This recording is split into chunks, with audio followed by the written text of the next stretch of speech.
ரொம்ப வருஷத்துக்கு முன்னாடி ஒரு பூசாரி ஒரு கிராமத்துல வாழ்ந்து வந்திருக்காரு. அது மட்டும் இல்லாம அந்த கிராம மக்களுக்கு பில்லி, சூனியம், காத்து, கருப்பு இதுல இருந்து கூட அவர் காப்பாத்திருக்காருன்னு சொல்றாங்க. ஒரு நாள் பார்த்தீங்கன்னா அந்த பூசாரிக்கு உடம்பு சரியில்லாம செத்து போயிடுறாரு.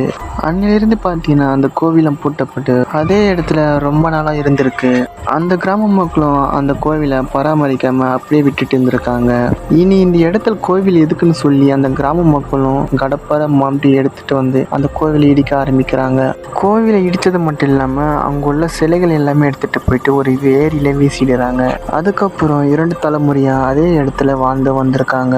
கொஞ்ச நாளைக்கு அப்புறம் அந்த கிராம மக்களுக்கிடையே ஒற்றுமை இல்லாமல் ஒருத்தர் அடிச்சுக்க ஆரம்பிக்கிறாங்க. சில பேர் பார்த்தீங்கன்னா நோயால் அவதிப்பட்டு இறந்து போயிருக்காங்க. இப்படி அடிக்கடி ஒரு சம்பவம் நடக்கிறதுனால அந்த கிராம மக்கள் அந்த கிராமத்தை விட்டு போயிட்டு தான் சொல்கிறாங்க. ஒரு நாள் பார்த்தீங்கன்னா நடுஜாமத்தில் ஒரு 3 மணி இருக்கும்.